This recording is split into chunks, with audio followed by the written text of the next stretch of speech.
Good morning and welcome to Recipe for Success. We are experiencing some technical difficulties this morning, so I want to welcome you to my podcast this morning. My scheduled guest is Cathy Sikorski. She is an elder care attorney and she specializes in elder care law as well as caring for the caregiver. Not only does she have over 30 years in the elder care field, she is an accomplished author. She is oh my goodness, and we've got Cathy. So let's bring her in. It was a little touch and go there for a minute, but here she is. So I'm just going to finish the introductions.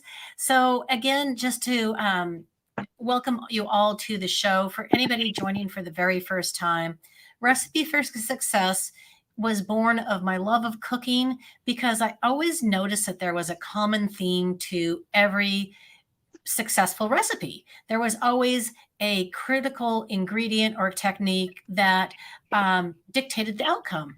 And the more I thought about it, the more I realized that was true in basically all areas of life.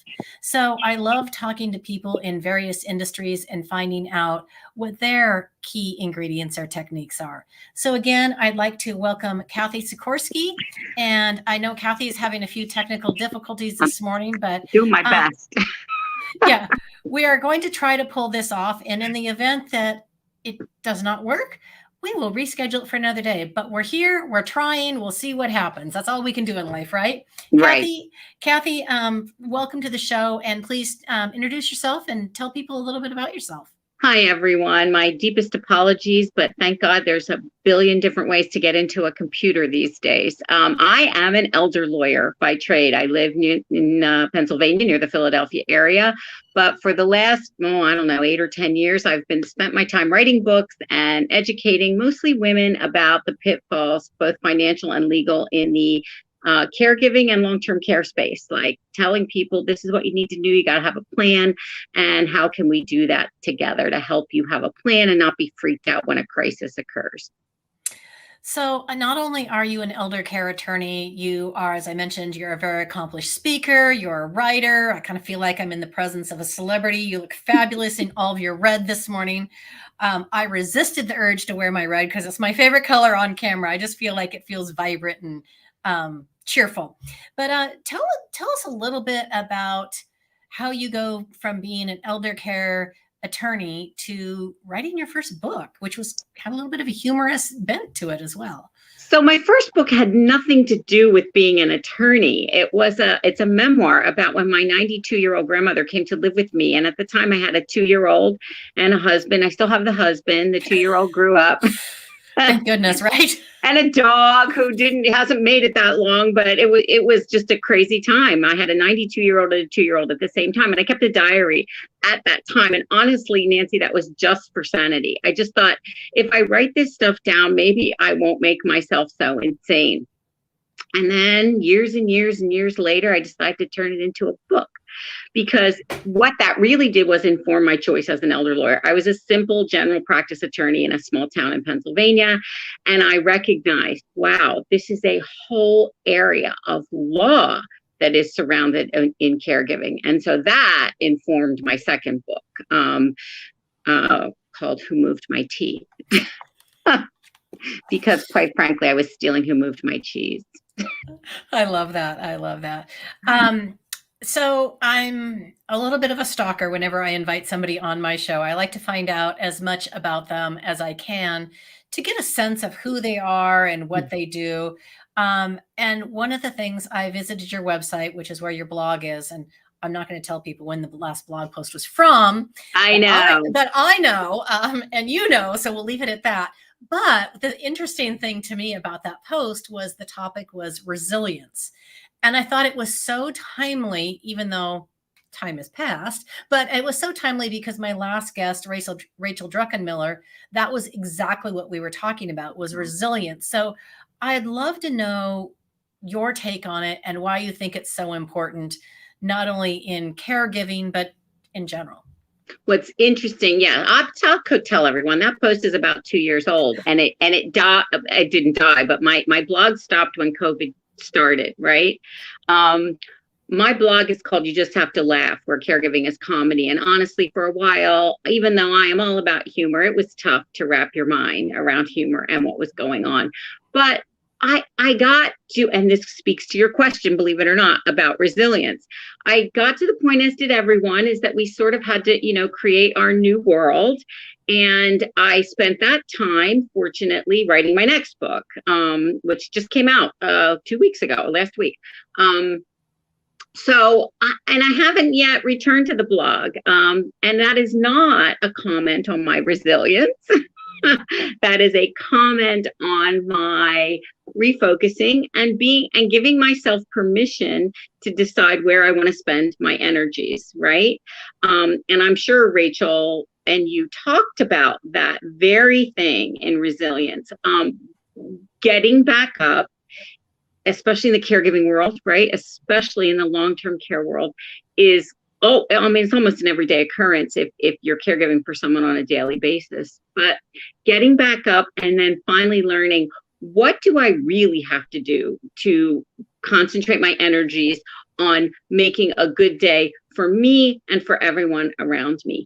And that may be putting aside some things that you thought you had to do on a regular basis. And that circles back to my blog, which is fine. My blog has, I think, on 200 or more entries. Oh God, maybe 400. And there's lots of good stuff in there. And I'm totally proud of that fact, but I'm putting myself out there in a lot of other different ways at this time. So yeah. Well, I think you bring up a really good point about resilience, because it's not just about slogging through. It is about finding the best ways that we can do the things that we need to do, and not just necessarily every single thing. And let's then move to the next thing, which is, what do we want to do? And what are we going to give ourselves permission to not do, so that we can maintain our resilience to get back to those things that we have to do, right? Mm-hmm. Yeah. Well, so in full transparency, I also have a blog that has since seriously neglected for, I don't think I've made a new post in probably 3 years. It was a cooking blog, and I had a lot of joy and fulfillment out of it when I was actively participating in it. But as you know, when life starts to get in the way, I just had to choose. And as much as I enjoyed it, it was becoming a chore, and it was becoming an obligation that was not fulfilling. I keep it active because someday I'll probably go back to it and pick it back up. And there's some really great recipes on there that I don't want to let go. So exactly. Yeah. Right? So at some point I will revisit it. But I think that is a really great point. It's just because we've done something doesn't mean that we necessarily need to keep doing it, or that it's not okay to take a break from it. And not throw it away. Right. You don't have to throw it away. My husband thinks I'm a hoarder, but not in the worst possible sense. But things come back, Nancy, and are useful again. Yes. My 2-year-old granddaughter is on her way here to visit, and I got a lot of toys from her mom that I never got rid of. A few of those in the attic too. Okay, so I know obviously elder care is your area of expertise, but one of the things that you've kind of shifted your focus on, and I think this is so timely, especially given the pandemic, is caring for the caregiver. Let's talk about that for a minute. Caregivers don't actually like this conversation. They get very, it's a tender wound, let's say, because they feel frustrated about saying, you need to take care of yourself. You need to do stuff for yourself. And they're, how am I supposed to do that? I'm taking care of my kids. I'm trying to earn money. I'm taking care of my mom or my dad.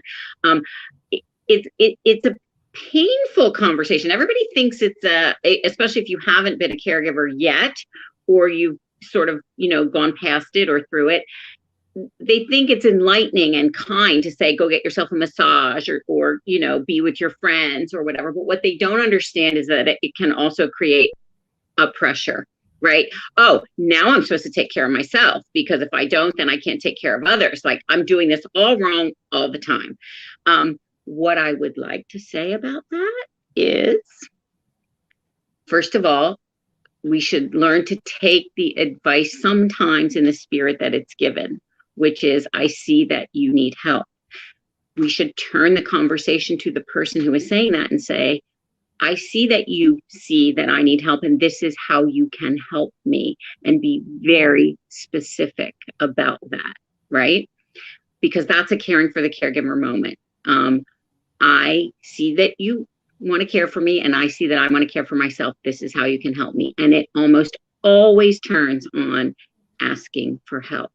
We are such independent, mission-driven people who are caregivers, and we rarely ask for help in the way and the time that we need it. So that's really the bottom line. Why do you think that we're like that? Because I feel like you're just talking about me right now. And I am talking about you right to your face. I know. I just want to know what is it that prevents me and anybody else that is listening from asking for the help that we actually need? Well, this comes from personal experience, right? I am the classic middle child. I have to do everything. I have to do it better. I have to, show everyone I can do it, kind of a thing. Because we're achievers. I would say generally caregivers are the person people go to caregivers because they're the ones who are achieving things. They're getting things done. They're making the appointments, making sure mom is okay, blah, blah, blah. But that works against us, because we are not the ones who ask for help. We're the helpers. Why would we ask for help? We're the ones who can fix it. And we also have this syndrome that we think we're the only ones who can do it. Nobody else is going to do it the right way. 100%. So you'll get a kick out of this, Cathy, because this comment, no kidding, Nancy, that's my mother.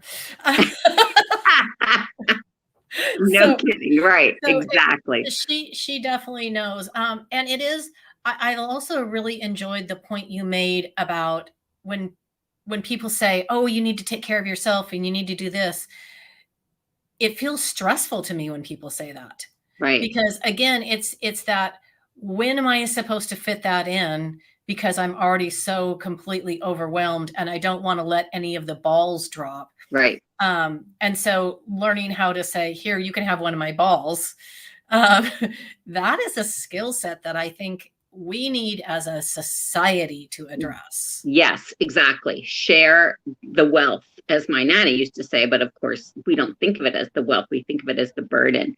But you know what? Here's another thing I'd like to say about that. When you don't allow people who love your loved one to help, you are taking away from them the opportunity to be in their space, to care for them, and to have that joy and that love moment of giving them something that they need. You are taking that away from them because you refuse to share, right? Right.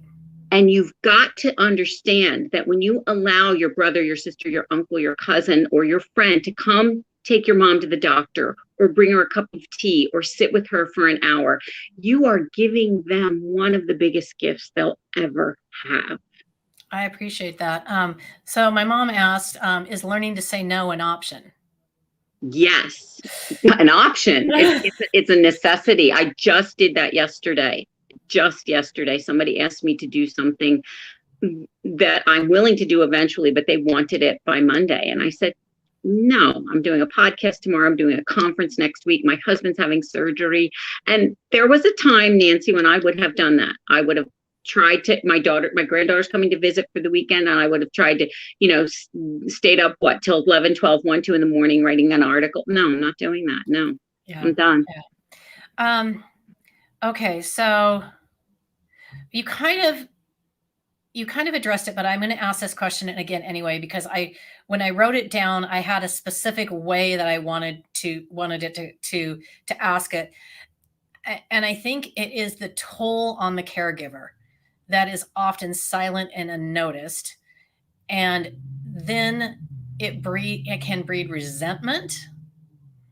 And it can be detrimental to that person's own health. And also, for the audience, let me just clarify, by caregiver, I don't mean that you're necessarily caring for a 92-year-old grandmother. It can be caring for multiple family members going through trauma as a result of the pandemic. It could be caring for your children while you're trying to do other things.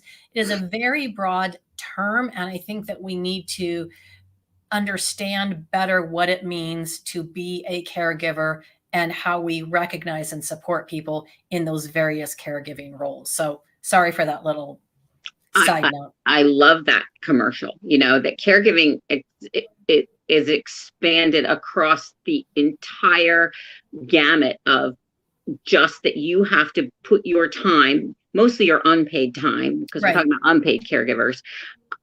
You put your unpaid time into the world for somebody else, not for you. Right. That's what it is, right? Which is why a lot of people don't self-identify, and that's a whole other conversation as well. And Nancy, with that, I forgot what the question was. That's all right. It was my fault. So I was talking about the toll it can take on the caregiver, because I do believe it can affect that person's health. It can affect their mental well-being, and it can breed resentment. And that's what I want to say. There's some crazy stat that something like 25% of caregivers die before the person that they're caring for. Oh my goodness. Are you kidding? I mean, it's a big number. It's a big number. And it's because the stress is too much, right? And I'm going to put a plug in here for a nonprofit that I'm on the board of called, weirdly, Nancy's House. Oh, that's a great name. Nancy's House, because it was dedicated to a wonderful caregiver. And we provide respite care weekends for caregivers. And it's wonderful. An amazing thing, and it's wonderful. But our biggest challenge, other than, of course, money, because that's everybody's nonprofit challenge, is getting caregivers to come. I can see that. Getting them to say, I deserve a weekend at a bed and breakfast where I get to rest, I get to have counseling, I get to have yoga, I get to have, gourmet food, and then they don't come. It's the craziest thing to me. But the other side of the caregiver side of me totally gets that, because I've been a caregiver for 8 different family members and friends over the last 30 years. I get, again, that, I'm the go-to person. But what I would say to the people who are listening to this is, if you know a caregiver and you yourself are not one, or you've done your job and you're kind of on a break, try to help them. Offer a real solution. Like I heard about Nancy's House. Maybe we could get you there for the weekend, or maybe I could just, give you a half a day off. The fact that we need other people stepping in to recognize that caregivers burn out, caregivers get sick, get tired, get resentful, start fights with other family members who don't help, right? Yeah. It's huge. And it's all because of the stress of taking care of someone else. It's hard. It really is. Again, I don't always read off my notes, but the last 2 weeks I've had really fabulous guests, you of course being one of them. And I really wanted to, there was a couple things I really wanted to bring up. And so again, this hits very close to home. And in some ways I feel like you're talking straight at me, but my father passed away earlier this year, and I'm helping his wife through the estate challenges. My mom, who is lovely and is on the call today, has had some health challenges, more related to aging. I mean, she's overall in good health, but I mean, just a lot of stuff that needs to be dealt with and helped through. I own a business. I have helped other family members and friends through these things. And again, I go back to that. I know for a fact, I'm a smart person. I know for a fact how important self-care is, and I'm having a hard time keeping consistent with providing that self-care to myself, because I take a moment and then I feel like things pile up again, and it's like, oh, I don't have time to do that. So how do you work through that? How do you keep that in the top of your head, that it is important that you take care of yourself? Because I know it affects me. We were on a call a couple weeks ago, and just to top it off, in my particular industry, fourth quarter, as we call it, 80% of my business renews. So I am literally running around like a chicken with my head cut off half the time. And then I've got these other things on top of it. But I find myself having a hard time maintaining my exercise routine, which has always been super important to me. And we were talking, had an industry conversation with some other girlfriends, and we identified it as quote unquote stress mono. You feel like you're sick, but you know exactly what it's coming from. I would like to stop doing that to myself. So I would say the first thing that I started doing on a bigger scale for this very reason is I really decided what looks like it's on my plate, but I can put aside for 2 weeks.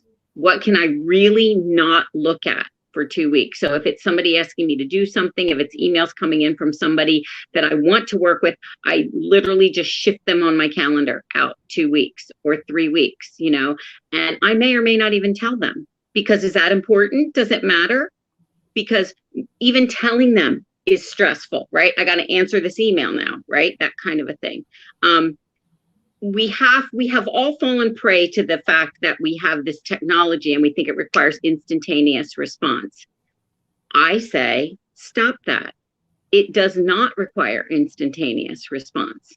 Nobody's making you do that. And if you talk to somebody 3 weeks later on, saying, I would like to chat with you sometime, and that's where it sits, then they'll still be there 3 weeks later, right?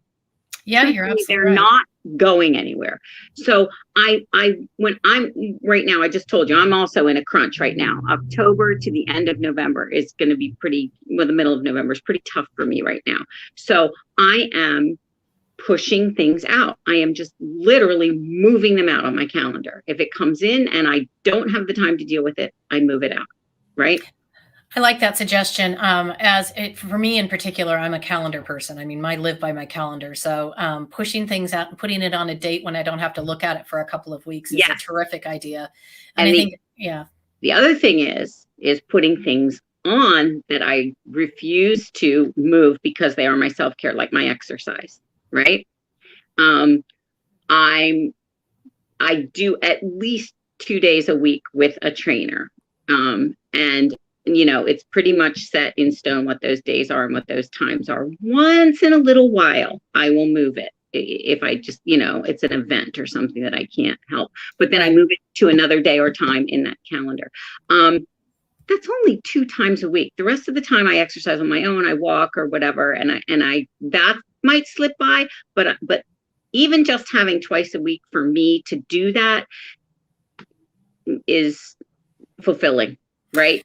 Yeah, that's a great point. And I, again, can use myself as a personal example. Last week, I had my time blocked out for my workouts. I stuck to them because they were a commitment I had made to myself. This week, I didn't put them on my calendar, and it's Thursday, and I'm like, holy cow, I have not worked out this week, and I feel it. And so that's just it. I guess what we're saying is a better use of your calendar, right? Mm-hmm. Use your calendar to put things in, but use your calendar to take things out. People don't do that. Yeah, I think that's wonderful. Yeah. I think that's wonderful.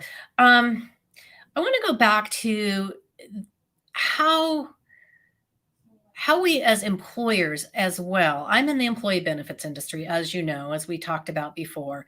And I talk to employers all the time, and we hear it all the time about, oh, people aren't present. They're not giving it all.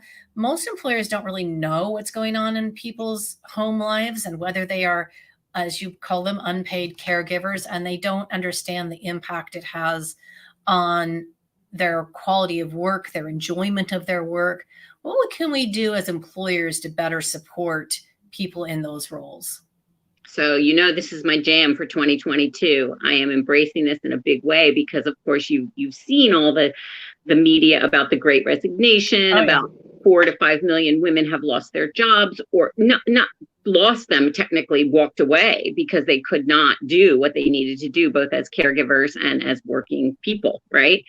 And so there is a push right now, and actually the government is even stepping up, not so much with paid family leave, but what will, one step at a time, but they are putting in caregiving, elder care, caregiving expenses. It looks like we might be getting some funding there. So the point being really that there's a shift in recognizing that this is happening. I would like to believe, and honestly, you might know this better than me, but I do firmly believe that employers don't want to lose all their good female employees. I just don't believe that. They want the people they've trained. They want the people they trust, right? And so what can we do to help employers keep caregivers, quote, unpaid caregivers, and also keep good employees and have good employees and feel like they're maintaining good employees? And you and I have talked about the fact that there's a myriad of benefits that go untouched and unused. That's number one. look at your benefits. What do you have? There are things like even just legal benefits. So people have the documents that they need to be a caregiver, right? There's some adult daycare, which is equivalent to regular daycare. Right. So people aren't using that, right? There is, everybody knows about FMLA, but maybe there's some people have shared leave so that like I could give you my leave because I know Right. I'm not going to use it this year. It's so I know that you're struggling with your mom right now. Take 3 days of my vacation time, Nancy. Right. There's lots of things that are already in place that are going unused. So that's number one. Look at it and restructure it, and maybe even talk to people like Nancy and Cathy who can show you how to use that in a beneficial way for both you and your employees. And then there are new things coming up every day. There are what they call volunteer benefits that you can provide to your employees that they can pay for themselves, like long-term care insurance, even for their parents, right? Mm-hmm. So Yep. maybe they know that that's going to happen, or maybe they see that there's some early onset Alzheimer's in there, so something's going to happen to change their lives. So those are the two things. You have stuff, and there is stuff that you don't know about as an employer, and you need to get people like us to educate you, to help you bring it to the workplace so that you can keep these good employees. And I say retain, not retrain. Yeah, that's such an amazing point because, again, because employee benefits is my industry and I've been doing it for a minute or two. And I see employers spend money on benefits that are nice, but they're not, if you were to measure them, they're not really meaningful. Where they could take those dollars and allocate them in a way that would provide meaningful benefits to an employee's life and allow them to be more productive. And I'm not picking on vision insurance because I have glasses and I sell it. But as an example, the average vision policy is between $6 and $8 a month per employee per month, whether they use it or not. It's just for employee only. You can do a lot with $6 to $8 a month, whether it be an enhanced employee assistance program that provides those additional support and resources to people, because our workforce is not getting younger. Our workforce is getting older because people are working longer. The Social Security normal retirement age has been pushed back. And as a result, we don't look at age 65 as the mark, the line in the sand where we hang our coat up and walk out the door. Right. People don't necessarily have a set retirement age. And because of that, with aging parents, sometimes young children or grandchildren that they're caring for, there's just so many there's just variables. Variables and things pulling at their time and their attention and their mental capacity. Exactly. But there's lots of solutions that are in place and not being used, which is crazy because we're just not looking at it in the right way. And I will say COVID certainly opened the door to that, right? All of a sudden, everybody's working from home. All of a sudden, people need flex time. I mean, there was no way around it. And I say, embrace these new things and use them for the betterment of your company as well as for your employees. And working from home can be a double-edged sword, though, especially for a caregiver, because there's no respite. Yes. So sometimes for some caregivers, getting outside of the home and being in a workplace environment was a break. Imagine that they have a home care benefit, right? That somebody can come in for 4 hours while they go to the office. Everybody's happy. Yeah. So I think that's awesome. All right. So let's talk about, let's laugh for a minute. We got into all the hard stuff. I think one of the reasons that your message comes across so well is that you definitely deliver it with a good dose of humor. When did you start incorporating that into your communication style and really embracing that? Because it's all through everything you do, and it makes it so enjoyable, I think. I just grew up that way. I mean, my grandmother who came to live with me, I grew up with her. My dad sadly died when we were very little. He was a helicopter pilot. He died in a helicopter crash in the Army. And my mom had 5 kids and was pregnant with her 6th. And we all moved in with my Nana into this little teeny tiny house. So I guess that's where you get a sense of humor. Yeah, you would definitely get a sense of humor. One bathroom and a bunch of people. So what's funny about your question is when I started this, even my memoir, I was told pretty distinctly from a lot of people, especially in the writing community, you can't write about this in a funny way. It's disrespectful. It makes fun of people who are old. And I'm like, no, that is not true at all. And my goodness, if you don't see the humor in this situation and what you're doing, you probably better get some help, because laughing is what actually keeps most of us caregivers going, right? When we can see the humor in what's happening around us. Because some of it's funny. It's there's just no two ways around it. It's funny. And every time I go to speak or at an event, people come up to me and tell me their funny stories. And a lady just told me one just the other day. I did my first live event. It was so exciting. She said, you can use this. She said, I took my mom, who was 93, out to lunch, and she had quite a dementia at that time. But, we could still go out. And she said, her name was also Nancy. Can you believe this story? She said, Nancy, I want to pay for lunch. And she said, okay, Mom, you can pay for lunch. She opens up her little change purse and hands her daughter a quarter. And her daughter says, thanks, Mom. That's really sweet. Hilarious. She really was paying for lunch. Absolutely. It is funny. And I think that a hard message delivered with a sense of humor is much more palatable. Yeah, exactly. I mean, not only is it funny, but to understand it in a way that gives you a little bit of a smile and some comfort, and it's not tragedy, it's just, as you said, hard, is an easier way to swallow the pill and keep going. Yeah, I like that. Okay, so what's one piece of advice that you can give to anybody who's recently found themselves, probably for the first time, in a position of caregiving? What's their one tip that you would tell everybody, blanket statement? I mean, I really struggle with this, because my first response is always from my legal background, is that you've got to make sure you're prepared, right? Make sure you have all your documents in order, that power of attorney that you need to make sure you can do things for your adult relative. That living will is a good thing to have, the healthcare power of attorney, just so that you can be in charge without anybody giving you a hard time. Get your legal documents, and quite frankly, get them all, get them today. Yeah, I second that 100%. Having Thanks. walked that path with a couple of people, I know exactly how important that is. So thank you for bringing that up. Okay, any other little pieces of advice before we move on to the kind of the fun? I mean, just quickly, as you and I just said, there's so many funny and fun stories. Just share them, because honestly, you're making someone else's day better as well. It gives you a laugh. It helps take the heat off of you, and then you give someone else a little bit of joy. So share the funny. Just share it.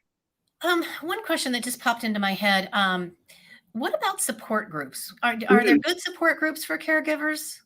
There's tons. There's so much online that's wonderful and really helpful. And the beauty, of course, of the internet is you don't have to leave your house, because that's the tough thing for caregivers. Sure. Many of them are time limited by their job, by their families, by their actual caregiving. So yes, there's lots and lots of wonderful websites. I mean, even things like the Alzheimer's Association has their own website where they have a care, so it's specific to your disease, for want of a better word. There's a wonderful woman named Teepa Snow, Teepa, Teepa, last name Snow, like snow, who every morning on Facebook and every afternoon does a quick little dementia sort of a support group kind of a thing. It's meant for you, the caregiver. It's not meant for professionals. Sure. So there's lots and lots of resources out there. That's the beauty of this now. Yeah. Yeah. I was thinking about that as you were speaking, and quite likely there's a lot of good caregiver support groups on Facebook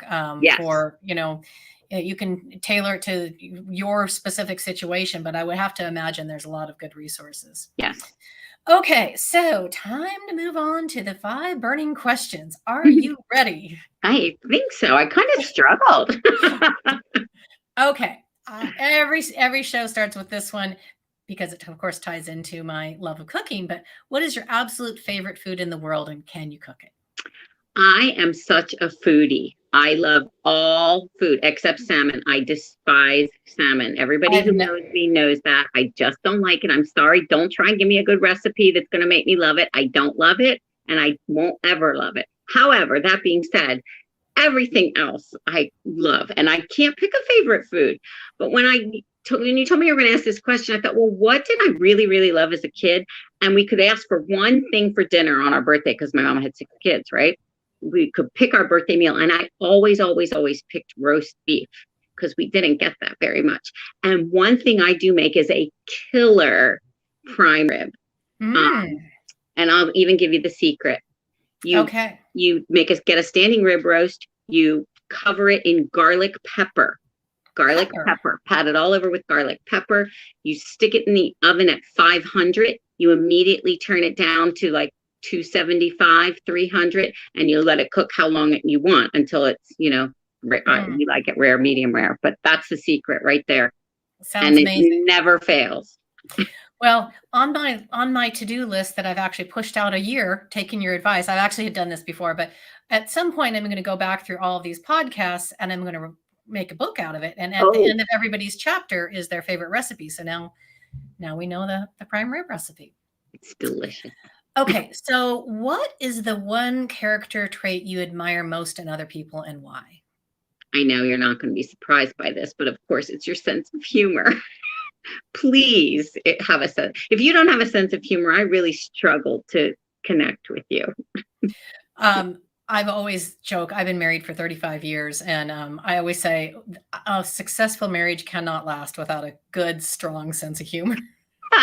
So true. So So true. Although a relationship, and I'm sure your mom will agree, mother-daughter relationship also needs a very good sense of humor. it does, and we've always have some good laughs. Okay, so if I were to flip the mirror on you and ask, what's the character trait you're most proud of about in yourself? What is it and why? I'm very lucky that I learn things very quickly. I can pretty much learn something fast. And that helps me a lot. The problem is, of course, then I think I know it, and sometimes it gets me into trouble. But especially in this world of technology, I'm not afraid to push buttons and try things. I mean, I even did some coding on my website a couple of years ago, just a little piece because it was driving me insane, and I knew I could fix it. I've never done coding at all. I didn't even know that's what I was doing. I didn't know that was called coding, but I just copied and pasted it and figured it out. So I kind of like that about myself. I like that about you too. Okay, so if we were going to rewind things and you had to choose a completely different career, you're not an attorney, which is Easy. your main career, what would you be? Easy. I'm an actress. I was a theater major in college. I wanted to be an actress. That's it. Did you Right. pursue it at all? I was a theater major in college, and then about halfway through, I thought, I don't think I can make any money doing this. So then I switched my major, and I've done community theater, yeah, for a long, long time. And yes, I loved it, and I still love it. But fortunately for me, my job, where I get up and speak, allows me to do what I love to do. And I also can be myself, which is the best part because I write all my own lines, and I get to be myself. I love that. I was actually going to say it would seem that that is actually good background for your real career. So we kind of Definitely. tied in a little bit. Okay, so what is your secret talent or something that people would be surprised to learn about you? I don't know that I have a secret talent. I'm kind of an open book. I will say that speaking of books, the thing that I think I do best in my books, oh, I brought my new one too, Oh, is good. is write dialogue. I'm a good dialogue writer, which is Yeah. weird because right, who needs dialogue? But see, my new book. Um, And and the only reason I bring that up is because it's called 12 Conversations. And it's the conversations that you need to have about caregiving and long term care. But each book has a lot of dialogue in it about what you would actually be saying to your mom, your dad, your doctor, your lawyer, your financial advisor, right? So it's kind of a weird skill that I have. I love it. And a nice little compliment. And again, my mom popped in and said, Cathy, you're amazing. She's loved this podcast. Oh, So, thanks, Mom. and I have read a chapter of Cathy's book. She sent me a sneak peek, and she is a very good writer. So if you are in a position with really anybody should read it, because at some point we're all going to have to deal with this. So really, really, and it's enjoyable to read too. Let me put it that way. All right, last question. So who is somebody that you have connected with on, I'll just put it on social media or maybe a podcast that you follow, that you would most like to meet in real life and sit down and have a conversation with? You know, I've been so fortunate. I have connected with so many people. That's how we found each other, because you posted a picture about your son's wedding, right? Yes. That's really why we connected, because my daughter's wedding was 2 weeks later. And there was something in that post that just got me. And I said, we have so much in common, but that's how I connected with you. So I love the humanity of connecting with people through social media. And there's lots of famous people that it would be fun to talk to. Like, I really love Glennon Doyle. I think she's so fun and so interesting, and it would be very cool to meet her. But there's tons of people like that. But what I really love about social media is that I get to meet people like you and me, right? And we really do connect and talk to each other. And I've built some really amazing long-term relationships through that. So I'm not going to pick somebody. Well, you know what? You are off the hook on that one, because I agree with you. That has been, that for me, that has been the biggest blessing of the pandemic and work from home, was the embracing of video calls, because I have, like you, have made some very deep, real and meaningful connections with people across the country that I probably wouldn't have otherwise. Exactly. And it's been wonderful. And I can tell, for anybody that does or doesn't care, Cathy and I are going to be fast friends, because we have so much in common. And I look forward to collaborating with her on future projects that we have talked about. But if anybody wants to know more, what would be the best way for them to connect with you? Oh, definitely. You can, my email is cathysikorsky.com, Cathy. I think it's down there. Yep. Just cathysikorsky.com. You can go to my website, www.cathysikorsky.com. If you do /speaker, you'll see my speaking engagements. And if you are interested in having me come speak for your organization, that would be wonderful. And you can contact me through my website as well. But sure, send me an email. I would love to talk with you. And LinkedIn, obviously. Obviously, LinkedIn. Connect with me on LinkedIn. Well, thank you so much for your time today, Cathy. I'm glad that we were able to find a way to get it done. I knew we would. That's just how we're wired, right? Absolutely. So thank you. And to everyone out there, make it a great day, and I'll see you next week. Thanks, Nancy. Thank you.